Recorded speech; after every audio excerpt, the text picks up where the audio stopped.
Euzubillahimineşşeytanirracim. Bismillahirrahmanirrahim. Elhamdülillahi Rabbil alemin. Esselamu vesselamu ala Resulina Muhammed ve ala alihi ve sahbihi ecmaîn. Evet efendim. Bu kaçıncı oturummuş? Beşinci oturum. Beşinci oturumda birlikteyiz inşallah. İki güzide kardeşimizle.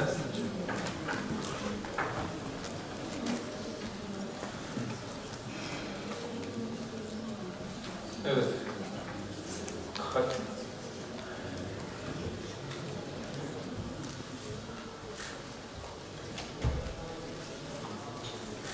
Konumuz Osmanlı'da kelam. Aslında Osmanlı biraz kayıp halka falan diyoruz da biz kaybettik yani. Normalde Osmanlı kayıp halka falan değil. Osmanlı çok canlı yaşayan bir halka. Ama maalesef biz köklere gidelim, naslara gidelim derken aslında biz arada kocaman bir boşluk bıraktık. Şimdi o boşluğu kapatmaya çalışıyoruz. Onun telaşı içerisindeyiz. Ve o bir telaşla biraz fazla acele ediyoruz. Acele edelim derken de bazı şeyler gene gözden kaçırma durumları söz konusu oluyor. Osmanlı'da kelam belki en canlı yaşayan ilimlerden birisi. Özellikle fıkıh ve kelam. Bu çok önemlidir. Aslında o geleneğin tekrardan keşfedilip sürdürülmesi gerekiyor. Zaten İslam'ın başından beri gelen de iki ilim vardır. Birisi fıkıh ilmidir, birisi de kelam ilmidir. Bu belirleyici ilimlerdir aynı zamanda bu. Daha sonraki hadis çalışmalarında da, tefsir çalışmalarında da belirleyen ilimdir. Gazali'nin, dün de söylendi zaten, Gazali'nin ilmül kul dediği, bütün ilimlerin kendisine bağlandığı ilim olarak gördüğü kelam, Osmanlı'da aslında belirleyici bir konumdadır. Özellikle zihniyetin belirlenmesi noktasında. Tabi burada bir anlaşılmayan bir nokta Osmanlı'da hangi kelam vardı? Hep şöyle bir yanlış algı da vardı. Yani işte Osmanlı medreselerinde bazı eş'ari metinler okutulduğu için Osmanlılar eş'ariliği takip etmiştir diye böyle bir algı vardır. Halbuki ilk dönemlerde mesela medreselerde tecridül akaid veya tecridül kelam okutulur. Nasrüddin Tusi'nin bir metnidir o. Nasrüddin Tusi de Şia'ya mensup olarak gösterilir. İmamiye Şia'sına mensup olarak gösterilir. O zaman ne diyeceğiz şimdi? Osmanlı medreselerinde Şii kitaplar mı okutulur diyeceğiz. Veya Osmanlı medreselerinde Keşşaf okutulur. O zaman da Keşşaf'ın müellifi Zemahşeri'dir, Mutezili'dir. O zaman Osmanlı medreselerinde Mutezile tefsirleri okutulur. Böyle bir şey yok. Osmanlı medreseleri Selçuklu medrese geleneğinin bir devamı olduğu için o dönem içerisinde en uygun olduğunu gördükleri metinleri seçmişler ve okutmuşlardır. Bunu bir mezhep kaygısıyla değil, geçmiş birikimi en iyi yansıtan metinler olarak gördükleri için bunları okutmuşlardır. Hiçbir zaman da şöyle bir kaygıları da yoktur. Yani biz bu metinlerde söylüyorsa onları takip edelim, onların asla dışına çıkmayalım gibi bir kaygıları da yoktur. Örneğin Osmanlı medreselerinde okutulan metinlerden bir tanesi Abdüddin İyici'nin akidesinin şerhi olan Celal metnidir. Celaleddin Devani'nin o Abdüddin İyici'nin şerhine yazdığı metindir. Onun başında şöyle bir ifade geçer. 73 fırka hadisini söyledikten sonra fırkatun naciye humul eşaira. Fırkayı naciye eşarilerdir diye bir metin geçer. Şimdi açın o şerhlere bakın. Hepsi buna itiraz eder. Hiçbir zaman o şerhteki o şeyi kabul etmezler. Yani fırkatun naciye humul eşaira denmesini kabul etmezler. Maturidilik mesela o şerhlerin hepsinde vardır. Maturidilik özellikle zikredilir. Artı hemen yanından ehli hadis de zikredilir. Sadece maturidilik değil. Burada şuna gelmek istiyorum. Osmanlı aslında ehli sünneti bir bütün olarak kavramıştır. Bu önemli bir şeydir. O yüzden de bakın günümüze gelindiğinde, Osmanlı'nın son döneminde ve günümüze gelindiğinde ne eş'arilik insanların zihninde sözlerinde vardır ne de maturidilik. Mesela bir insana gidip sorsanız itikatta mezhebin nedir? Söyleyeceği tek şey vardır, ehl-i sünnet. Kimse Şafiiler eş'ariliği unutmuştur, Hanefiler maturidiliği. Niçin? Çünkü Osmanlı ehl-i sünnet şemsiyesini açmış durumdadır. Niye böyledir derseniz, çünkü ehl-i sünnet hakikaten kapsayıcı bir şemsiyedir. Bu şemsiye altına, bugün işte 4 mezhep diyoruz, aslında 4 mezhepten daha fazladır. Ehl-i hadisin bütün mezheplerini bu mezhebin altına, ehl-i sünnet şemsiyesinin altına koymak mümkündür. Artı ehl-i sünnetin biliyorsunuz bir geleneği var, bunu aynı şekilde Osmanlı sürdürmüştür. O gelenek de şudur: ehl-i sünnet şemsiyesinin üstünde bir büyük şemsiye daha açmıştır ehl-i sünnet. O da ehli kıble şemsiyesi. Ve ehl-i sünnetten olmadığını düşündüğü bütün Müslümanları da, bütün kendisini İslam'a nispet etmiş olanları da o şemsiye altında toplamıştır. Dolayısıyla ehl-i sünnet ayrıştırıcı bir ifade değil, bugün bazılarının, bazı dar zihniyetli kimselerin yaptığı gibi birleştirici bir kavramdır. Ve bu şemsiyeyi ehli kıble ile bütünleştirmiştir. Ve böylelikle de bütün Müslümanları o şemsiye altına almıştır. Ve buradan Osmanlı'da bir kavram üretilmiştir aslında. Bugün çok kullandığımız fakat anlamını o kadar Osmanlı'da kullanıldığı gibi bilinmeyen millet kavramını üretmiştir. Millet dendiğinde Osmanlı'da Müslümanların tamamı kastedilir. Millet kavramıyla Müslümanların tamamı kastedilir. Bunun yanında cemaat kavramı vardır. Cemaatler genellikle gayrimüslim topluluklar için kullanılmıştır. Ermeni cemaati, Yahudi cemaati, Süryani cemaati gibi cemaatler için millet kavramıyla bütün Müslümanlar o ehli kıble diyebileceğimiz şemsiye olarak görülmüştür. O yüzden bu birleştiriciliği bence görmek gerekiyor. Maturidilik, şöyle bir yanılgı daha vardır. Maturidilik sanki 16. yüzyıldan sonra Osmanlı'nın gündemine girmiş gibi. Bu da bir yanılgıdır. 16. yüzyıldan önceki metinlerde de Maturidilik geçmektedir. Ve zaten Osmanlı coğrafyasına, özellikle Anadolu coğrafyasına daha çok Horasan uleması geldiği için bunlar zaten doğal olarak Maturidiliği getirmişlerdir. Kaldı ki Osmanlı'da üretilen akaidler, özellikle özgün diyebileceğimiz akide metinleri, ki bunların içerisinde özellikle de Türkçe metinler, yani Osmanlıca dediğimiz o Türkçe metinler tamamıyla Maturidilik üzerine yazılmış metinlerdir. Bunlara baktığımızda görebiliriz. Mesela Nuh bin Mustafa el-Konevi diye bir zat vardır. Onun El-Milel ve Nihal tercümesi vardır. Eskiden tercümeler bugün bizim düşündüğümüz gibi motomot tercümeler değildir. Kimisi ihtisar ederek, kimisi de şerh ederek tercümelerdir. Mesela mukaddime tercümesi bir şerh tercümedir. Ki 3 cilt, kocaman 3 cilt bir mukaddime tercümesi çıkmıştır İbn Haldun'un. Benim söylediğim bu tercümede bir ihtisar, muhtasar tercümedir. Fakat tam orta yerinde maturidilik vardır. Halbuki normal el-Milel ve Nihal'in metninde maturidilik asla geçmez. Ne Maturidi'nin ismi geçer ne de mezhebi geçer. Ama Nuh bin Mustafa el-Konevi'nin metninin içerisinde maturidilik konulmuştur ve orada anlatılmıştır maturidilik. Hem de coğrafyasıyla birlikte anlatılmaktadır. Nitekim 16. yüzyıldan önce mesela Hayali'nin Şerhül Haşiye ala Şerhül Akaid metninin içinde de gene maturidilik coğrafyası verilmektedir. Maturidilerin coğrafyası verilmektedir. Daha sonra 16. yüzyıldan sonra ise zaten bu yaygınlık kazanarak gelişmiştir. Yoksa 16. yüzyıldan önce yoktur diye bir şey yok. Nuh bin Mustafa el-Konevi de zaten 16. yüzyıl ya da 17. yüzyıl alimlerinden birisidir. 16. yüzyıl olarak aklımda kalmış ve onun yaptığı epeyce tercümeler vardır. Yazdığı Türkçe kitaplar vardır, eserler vardır. O dediğimde zaten tercüme hatta neşredilmiş matbudur bu. Şeyde değil, bunu da söyleyeyim. Mahdut filan değil. Şimdi kitabın adını hatırlayabilir miyim? Mütercim Asım Efendi'nin Emali şerhinin kenarındadır bu. Mütercim Asım Efendi'nin Emali şerhinin kenarında neşredilmiş bir metindir. Bu El-Milel ve Nihal metni. Onu oradan görebilirsiniz. Burada bir iki konuya hazır 2 tane şey varken biraz daha birer kullanayım dedim. Kusura bakmayın.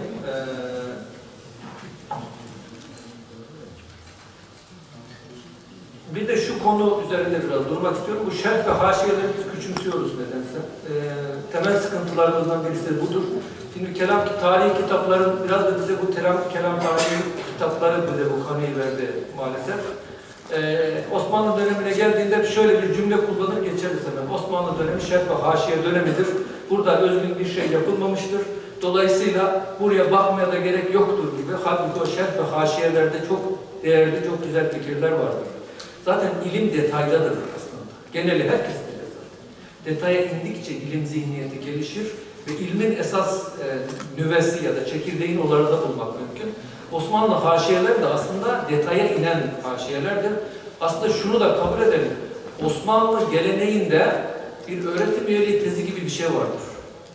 Yani bir medreseye müderris olabilmek için bir kitap ya da bir haşiye, bir şerh hazırlamak gerekir. Ki mesela şerh ve haşiyelerin birçoğu buradan ortaya çıkmıştır. Ve çok güzel haşiyeler, şerhler yazan mesela benim bildiğim o Hayali, yani yanlış aklımda kalmadıysa 31 yaşındadır vefatı. 31 yaşında vefat etmiştir. 3 tane falan bir eseri var işte.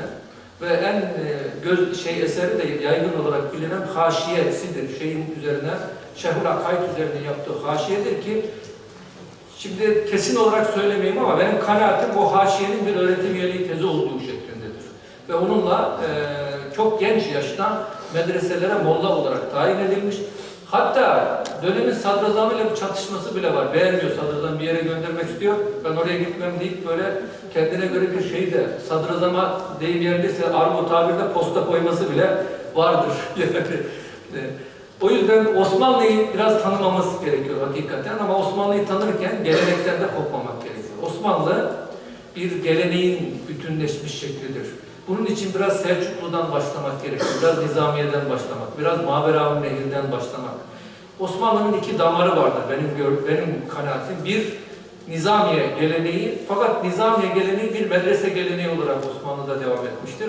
Halbuki Nizamiye geleneği tekli medrese geleneğidir biliyorsun. Eşarilik ve Şafiliğin okutulduğu bir medrese geleneği. Ama bunun Osmanlı'ya doğru, Memluklulara geçerek Osmanlı'ya doğru yansıması vardır. Bunu görmek lazım. İkincisi de Osmanlı'nın esas ilim zihniyeti Maveraun Nehir zihniyetidir. Onu iyi yakalamak lazım. Eğer biz o Maveraun Nehir zihniyetini yakalayamazsak Osmanlı'yı anlamamız biraz zor olur. Kelamda da olsun, fıkıhta da olsun aynı şey olarak düşünüyorum ben. Hatta hadise bakışı, tefsire bakışı da öyledir. O damarı bir yakalamadan bugünü anlamak çok kolay değil. Şimdi Osmanlı Maturidiliği terk etmiştir filan gibi bakıyoruz. Halbuki Osmanlı kütüphanelerinde Maturidilerin bir sürü eserleri var. Biz sadece matbu olanlara bakarak ya da medresede okutulmuş olanlarına bakarak değerlendirme yapıyoruz. Halbuki kütüphanelere gitmek lazım. Eğer bütün kütüphanelerde belli eserler yazma olarak bulunuyorsa demek ki ilgilenmiş insanlar. Yani onu kütüphaneye koyarken bunun ilgilendiklerini gösteriyor. Örneğin mesela Maturidi ile ilgilenilmemiş gibi bir algı var. Halbuki Maturidi'nin tefsirinin bir sürü nüshası vardır. Eğer bu nüshalar varsa ilgilenmiş insanlar. Kimi de kaybolanlarını düşünelim mesela. Şahıs kütüphanelerinde kaybolanlarını düşünelim. O yüzden Osmanlı'yı biraz önemseyelim diyorum. Fazla da sözü uzatmayın. İlk konuşmacımızla başlayacağım. Sözümü de görmüyorum. Qayyim Naki. Evet, Qayyim Naki ile başlıyoruz. Konuşması erken modern dönem Osmanlı İmparatorluğu'nda kelam ve İbn Arabi düşüncesi, Abdülgani el-Nablusi'de insan iradesi kavramı. 20 dakika. 20 dakika. Türkçe biliyorsun ha? 20 dakika. Türkçe sunarsan daha iyi olur, ben de anlamış olurum.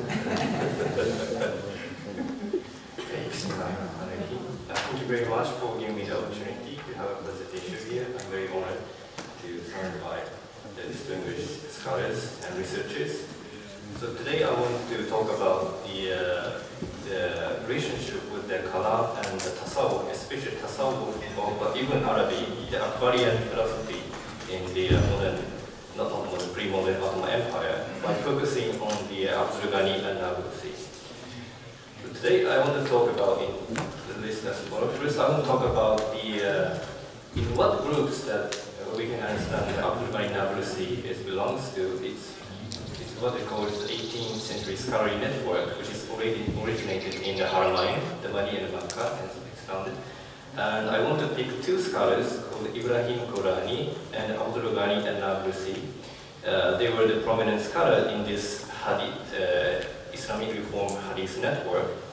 And there was a discussion between Ibrahim Qurani and Abdul Ghani Nablusi on Akhbar al-Ibad, what is the human's action, how it originated.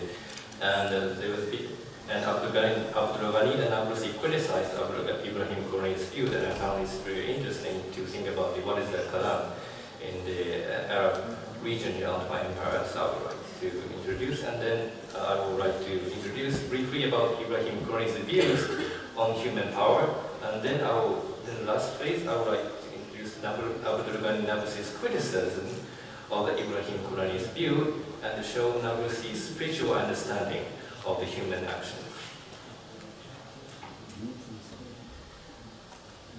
So I want to put this study in the field of studies of 18th century Islamic reform.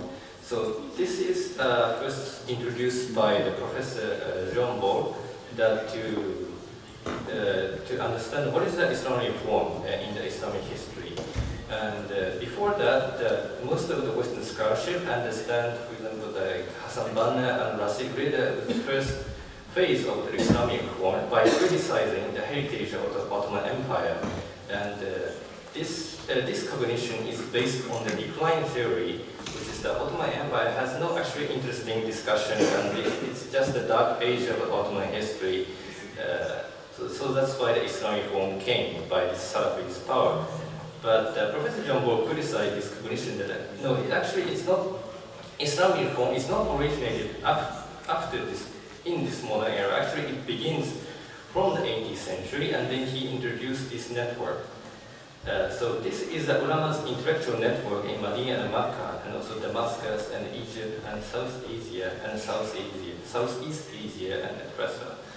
And from this network, like scholars like Mustafa Kamal bin Bakri, Ushawari Allah, and Ibn Abdul Wahhab came from this network. And that's why the Paul says that this is actually the first phase of Islamic reform in the Ottoman history. But however, I think that this cognition, the 18th century Islamic reform network, has a few problems. The first one is there is a book about this, the 18th century renewal and reform in Islam. But actually, in this book, the Islamic source in Anatolia is completely absent. Like as if they ignored what happened in Anatolia, in this Turkish region. So Anatolia is they regard Anatolia's region as the whole of a donut.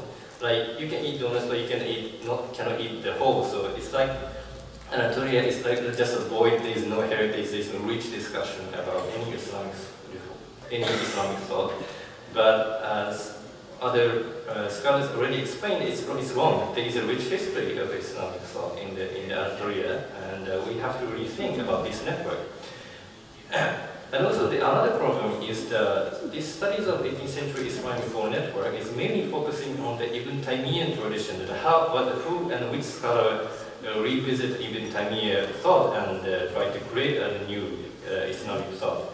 But as I explain later, the most of the scholars are actually the more traditionalist, which has no relate to the Ibn Taymiyyah stream. And as I explained, still the Western Islamic scholarship is a decline theory of Ottoman Islamic thought is still very strong. Like Professor Harbison in his book Theology and Creed in Sunni Islam, he still explained that Kalam has declined after the 15th century, and there is no interest in discussion after that, but also it's strong. So in this presentation, I would like to focus on what the importance of Ibn Arabi and what's the discussion in Ibn al-Kalam in the Arab region. So when you think about this 17th, 18th century Islamic reform network, the most reliable references is Al-Muhibbi's Qurazat al-Asr fi al-Ayan al-Hadi al-Asr. So in this bibliography, then we can look at how many prominent scholars existed in that region, especially in the Arab region. And he introduced scholars such as Yunus al-Qashasi and Abu Mawahib Shinawi, and also Ibrahim bin Mustafa Halabi, and so on. And as I see this bibliography, what we can find is that most of the scholars in this network are not only connected with Hadith studies, but also the Akbarians of the Ibn Arabi's book. They study the Ibn Arabi's book by their own sheikh, and they produce ijazah and give it to them. So it's not like Islamic reform based on Hadith studies, but also they are strong followers of the Ibn Arabi's too. And what we can find here is that even the Jumhur admit that Ibn Abdul Wahhab was a really exceptional figure when it comes to think about the whole scholars which belong to the Islamic Reform Network. And also, what's important is that many of these scholars also wrote theological issues such as iqtirar or irada juz'i and so on. So actually they also discuss actively about the ilm al-kalam as well. And from this network, I want to introduce the two figures. The one is Ibrahim Qurani, and another one is Abdul Ghani al-Nablusi, my main figure. The Ibrahim Qurani is a scholar, is an Haramain Muslim.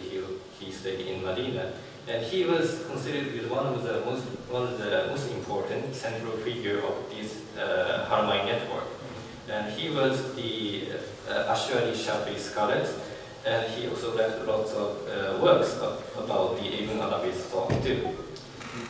And another one is Abdul Ghani al-Nablusi. He was also a prominent Akbarian scholar, a scholar who followed the Ibn Arabi's thought in the 70s, the 17th century and 18th century in Damascus.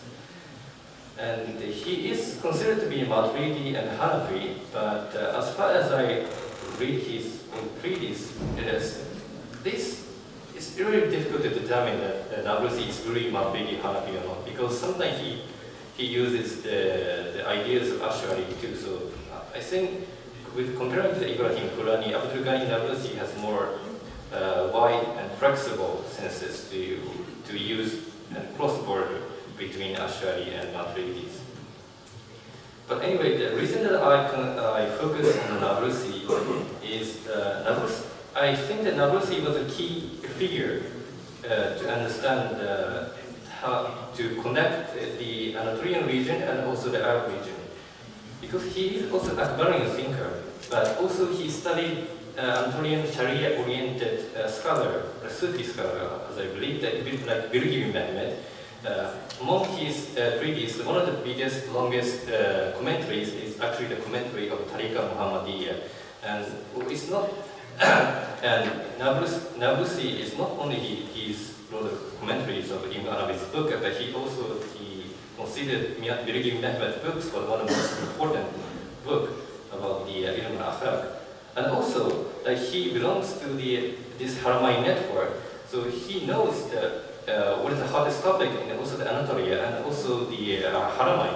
So he can be the bridge to understand what is the connection, what is the relationship between the Anatolia and also the Hijaz, this Arab region. And also he lives in Damascus, so he was a central figure in this Bilad al-Sham.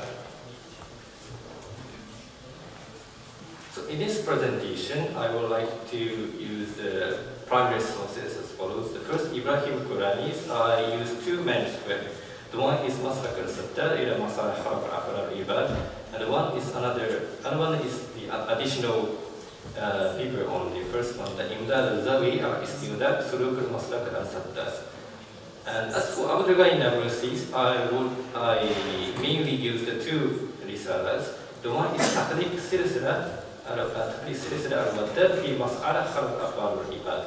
This is the refutation to the Ibrahim Qurani's the two risalas that Ibrahim Qurani's view was wrong. And the last one is a Kawkab al-Sani fi Haqiqat Juz' al-Ikhtiyari. This risala is also concerning about the Ilm al-Kalam, especially what is the human action and how it's originated. So the main questions when I see the discussion between them is I would like to focus on why Nablusi criticized Qurani's positions of human power, And the second one, is there any influence of Ibn Arabi's thought on Nablusi's argument? Because it is very well acknowledged that in the time of the Ottoman Empire, both the Ilm al-Kalam and both the Ibn Arabi's thought were fully enjoyed by many scholars. Still, there is a few studies on what is the relationship between Ilm al-Kalam and Tasawwuf and how it gave influence to each other. So I wanted to try to find that if there is influence of Ibn Arabi's thought when Nablusi explained the theme of the Ilm al-Kalam. So first, I would like to introduce Qurani's views. Firstly, Qurani's references is mainly he relied on three books. The first one is the Ash'ari's Al-Ibana, and he considered this is one of the most important Ash'ari's creed when he wants to explain the Ash'ari points of view of Kalam. And the second one is the Juwayni's book, is called Kitab al-Irshad. He also quote in many places what Juwayni said. And the third one is Ibn Qayyim Jawziyya's Shifa al-Ali. He also quote many sentences from the Ibn Qayyim's books. And his main purpose was to revisit Ash'ari's explanation of the human actions and what is human power. And he tried to rebuild according to his explanation, he tried to rebuild the true view of Ash'ari's schools. And when he discussed about the problem of human actions, it seems that his main enemy is Mu'tazila, or those who have similar views of Mu'tazila scholars. I haven't found any clues that if there is certain strong groups of the scholars who have similar view in Mu'tazila in Haramain or not. But as long as I read his manuscript, he thinks that he has to criticize the Mu'tazili view in the very strong senses this time. And as far of course, we know that the Mu'tazila is very rational schools, and they strongly believe that human beings can choose their own actions by their rations. But Al-Quranis criticize those views, and by referring to the books that I have referred, like Ash'ari's Ibana and also the Juwayni's and Ibn Qayyim.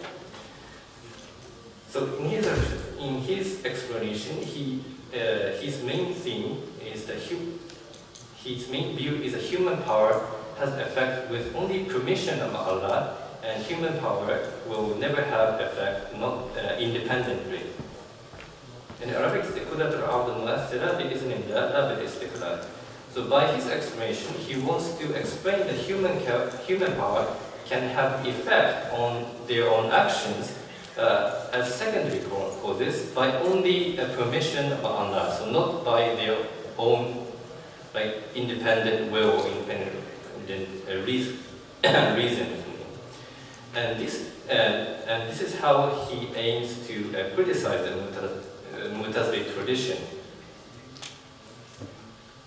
And in his manuscript, he also referred many times that Ibn Arabi's explanation, but as far as I saw that, he did admit that all the creatures are the result of self-manifestation, like tajalli of Allah. Yet it seems he didn't use this notion to elaborate his theological discussion to add with Ash'ari's view. So as long as the Qurani's view, the Ibn Arabi thought and what he so-called the true Ash'ari's view is still separated, and it's not well organized to mix it up. But anyway, what's more important is that Quranis admit the human powers can only work as secondary causes, but will never work independently. But Nablusi strongly criticized that Quran's view is very awkward. So Nablusi denies Quranic view that it doesn't follow the discipline of inner understanding like batin or outer understanding zahir, and he claims that what is important that we have to understand by the method of those who understand the spiritual meaning like haqqaiq. And And instead of instead of Qurani's view, Nablusi claims that human power has effect independently without permission of Allah. So, in his criticism of Qurani's view, his way is based on two ways. The one is he criticized in the field of theology, and second one he criticized in the field of Akbarian thought. So from theological view, Nablusi claimed the word effect, with Arabic ta'asir, can only be used for the Allah actions. So as long as when you talk about ta'asir, it can only be used for Allah. But in Qurani's theme, he said Quran al-Abad mu'asira. So mu'asira is come from ta'asir, it's come from the same root.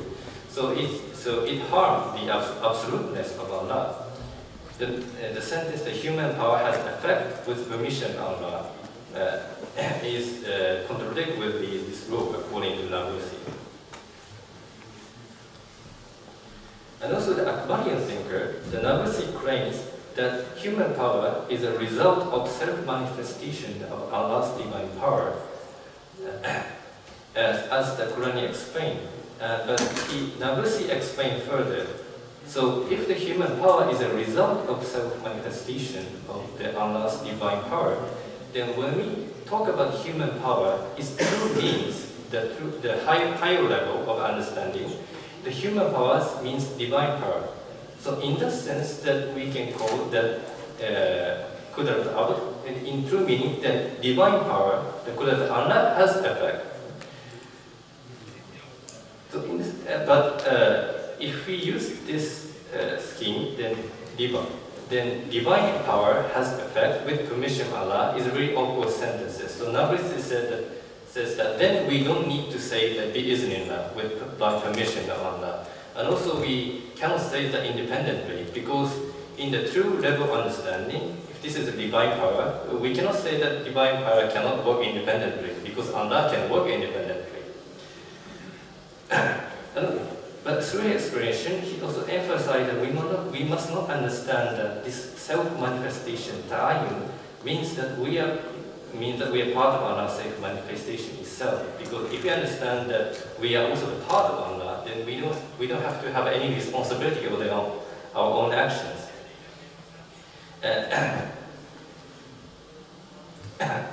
So in the Nablusi's explanation, actually, if we summarize the things, the Nablusi has two truths about human agency.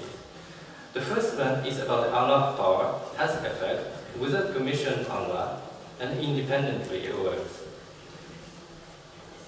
But if we stop this discussion, then he just denied human beings' agency more than the Quran did. Actually, Nablusi didn't stop his discussion here. He stepped on further. As I explained, Nablusi said that ta'ayyun doesn't mean that Allah's power is exactly the same with the human's power. The human being has their own meaning with a different context. And he says the key term is a taklif, and also so the human being is mukallaf, those who have responsibility, as long as they are following or not following the Sharia.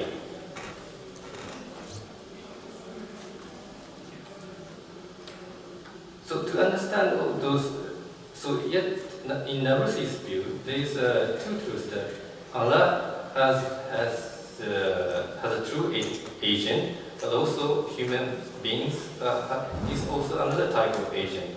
And to try to explain without any contradiction, Nablusi said that we should understand with a multi-dimensional perspective when we understand human agency.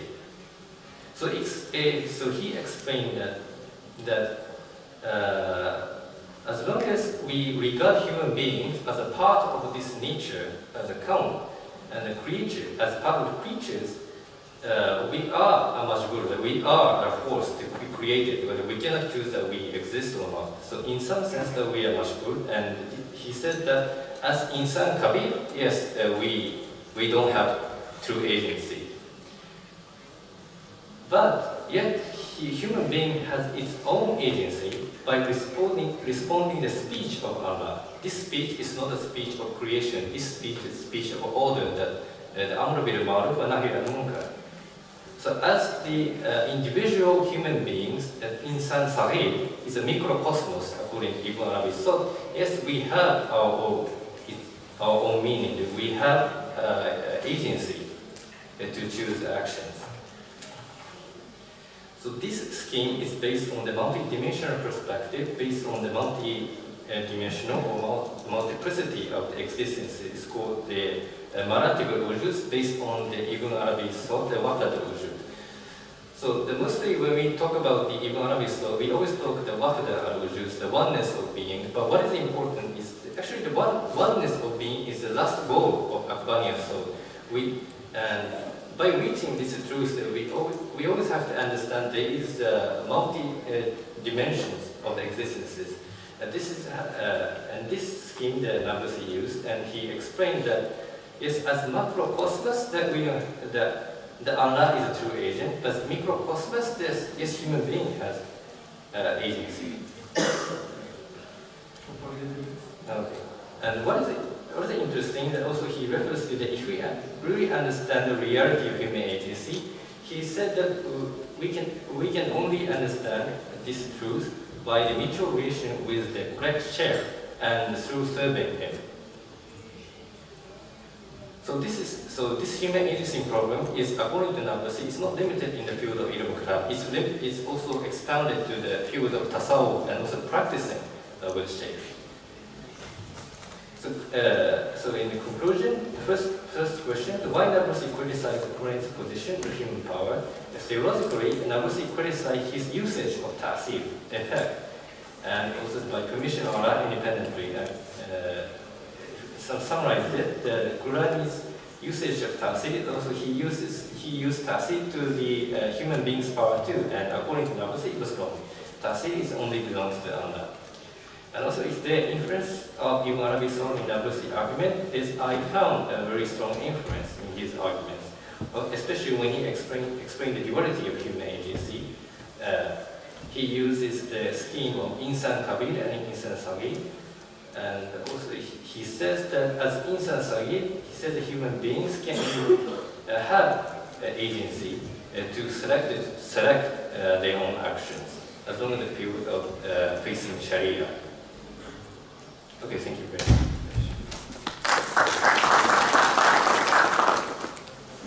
Evet, biz de çok teşekkür ediyoruz. Ben özellikle dinlediğim bir konuşma oldu. Çünkü biraz da benim alanıma giriyor. Nabusi ile biraz İbn Arabi çalışırken meşgul olmuştum. Nabusi önemli bir isim. Şam bölgesinde yaşayan, İbn Arabi geleneğini takip eden isimlerden birisi. Zaten Ekberiyan gelenek olarak nitelenen konuşmacımız. İbn Arabi geleneğin bilinen aksine aslında kelama çok yakın bir gelenektir. Özellikle benim bildiğim kadarıyla Şahrani, Nablusi ve bizim Bursa'dan İsmail Hakkı Bursevi biraz müteşerri takipçileridir İbn Arabi'nin. Diğer kesim ise Kaşani ve Davud-u Kayseri biraz daha İbn Arabi'yi felsefeye yaklaştırıp felsefe içerisinden anlamaya çalışan. Aslında Davud-u Kayseri'yi okuduğunuzda da temelde ciddi bir kelam geleneğinin olduğunu görmek mümkün. Eğer bugün Şiko hanımefendi olsaydı mesela Davud-u Kayseri'nin özellikle kelamla ilgili bir risalesi vardır. Kelamullah'ın mahiyetiyle ilgili onu sunacaktı. Aslında ilginç bir risaledir o. Kelamullah risalesi. Ta İslam geleneğini baştan beri alıp sonra İbn Arabi geleneği içerisinde nasıl anlaşılması gerektiği, yani Allah'ın kelamının nasıl anlaşılması gerektiğini veren bir risale, bu risale. Nablusi de benim gördüğüm, burada dinlediğim kadarıyla hemen aynı noktada buluşuyoruz sanki konuşmacıyla. Gördüğüm müteşerri bir çizgide duruyor İbn Arabi takipçileri içerisinde. Tabi bu iradeyi anlamak çok kolay bir şey değil. Yani bu yüzyıllardır tartışılan bir konu. Zaten kader meselesinin temelini de bu oluşturuyor. Bu işte Maturidi gelenekte işte bir makdura iki kudretin taalluku caiz midir tartışmasıyla başlar. Yani burada insandan sadır olan bir fiile hem Allah'ın kudretinin hem insan kudretinin taalluku caiz midir diye başlar. Ancak burada şu ayrıntı unutulur. Oradaki insanın kudreti demek, insanın bir yaptırım gücü olarak değil de insan iradesi, niyeti olarak oraya yansımasıdır, fiile yansımasıdır. Yoksa ki buna Maturidi gelenekte iradi cüz'iye adı verilmiştir. Yani insanın fiile yansıyan gücü iradi cüz'iye şeklindedir. Bir yanlış anladığınız bir husus da Eş'arilerin kader anlayışıdır. Şimdi biz İmam Eş'ari'nin kader anlayışıyla Eş'ariye mezhebinin kader anlayışını birbirine karıştırıyoruz bazen. İmam Eş'ari'nin kader anlayışı, Eş'ariye mezhebi içerisinde kabul görmüş bir anlayış değildir, bunu söyleyeyim. Eş'ariye mezhebinin kader anlayışı aslında Maturidi geleneğe yakındır ki burada Bakillani, İsferayini, Ebu İshak el-İsferayini ve Fahrettin Razi özellikle görmek gerekir. Ki burada Osman Demir Bey çalıştı, Kadı Abdülcebbar, mesela Kadı Abdülcebbar'ın dahi görüşü. Ki büyük bir benzerlikle aynı dahi kavramını Fahrettin el-Razi kullanıyor. Ve o dahi bizdeki işte bizdeki derken yanlış anlaşılmasın da Maturidi gelenekteki, kendim Maturidi olduğum için Maturidi gelenekteki irade-i cüz'iyeye tekabül etmektedir. Yani o şeyin dahi dediği, yani fiili çağıran güç deyim yerindeyse öyle diyelim, yani ben öyle tanımlamış olayım. Fiili gerektiren ve çağıran güç olarak yansıyor. Bu aslında bu tanımlama büyük ölçüde Ekberyen gelenek dediği konuşmacının İbn Arabi geleneğine de yansımıştır. İbn Arabi'nin temelinde aslında çok ciddi bir eşarilik vardır. O yüzden dikkat edersen orada bir cümle kullandı. Yani Nablusi, Maturidi, Hanefi olmakla birlikte zaman zaman eşari çizgileridir dedi. Bu İbn Arabi'nin etkisiyledir. İbn Arabi çünkü İbn Arabi'nin temelinde ciddi bir eşarilik kültürü barınıyor, yatıyor. Dolayısıyla oradan o kültür geçiyor. O bir etki Nablusi'ye geçtiği görülüyor. Ben de son zamanlarda ilgilendiğim bir isim vardı Osmanlı'dan. Madem Osmanlı kelamını konuşuyoruz. Sunullah Qaybi. Onun bir akide metni üzerinde durmuştum. Bu konuyla alakalı şöyle çok güzel özetlemiş bu şeyi, insan iradesini ya da kader konusunu öyle diyelim. Şöyle bir ifade kullanıyor Risalesinde. İnsan diyor iradesinde muhtar, istitaatında mecburdur.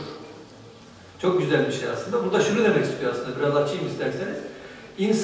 İnsanın iradesine hiçbir sınırlama getirilemez.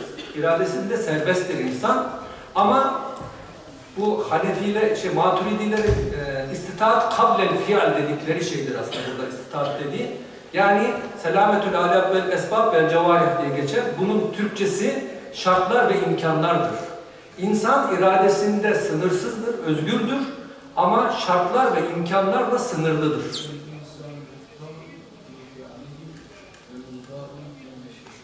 Nerede geçiyor abi bu? Neyse siz Arapçaya tercüme etmiş oldunuz. Evet. Dolayısıyla bu Sunullah Qaybi de bakın. Sunullah Qaybi de Kütahya'da yaşamış bir 17. yüzyıl sufilerindendir. Sufi ulemadandır. Bu da Ekberyen gelenek içerisindendir. Yani İbn Arabi geleneği zaten Osmanlı'da böyle biraz şey de vardır, onu da söyleyeyim. Osmanlı'yı anlamak için Davud-u Kayseri'den gelen bir sufilikle ne derler, kelamı ya da fıkhı uzlaştırmaya çalışan diyelim. Yanlış anlaşılmaz. Bir damar vardır, böyle bir gelenek vardır. Dolayısıyla hemen hemen birbirlerini etkilemişler ama şu bir kesin düşüncedir ki yani Maturidi gelenek şeyde çok sağlam duruyor, onu söyleyeyim. İrade konusunda, insan iradesi konusunda, kader konusunda. Eş'arilik de aslında özellikle İsferayini ile, Vakillani ile Fahrettin Razi ile bu geleneğe yakın duran bir gelenektir. Kesb anlayışı, Eş'arilerin, Maturidiler, Eş'arilerin arasında fark diye sayılan kesb anlayışı, Eş'ariliğin resmi görüşü değil, mezhep görüşü değil, imamın görüşüdür o. Biliyorsunuz mezheplerde bir imamın görüşü vardır, bir de mezhebin resmi görüşü vardır. Kabul görmüş görüşü, resmi de ki onu şey yapmak istiyorum. Mesela Hanefi mezhebi içerisinde bütün görüşler Ebu Hanife'nin değildir. Ebu Hanife'nin olmayan kabul görmüş görüşler de var. Eş'arilik içinde de öyledir. Yani bütün görüşler İmam Eş'ari'ye ait görüşler değil. Eş'arilik içerisinde revize edilmiş, başka görüşler onun yerine geçmiş olan görüşler de bulunmaktadır. O yüzden burayı da bir açmak istedim.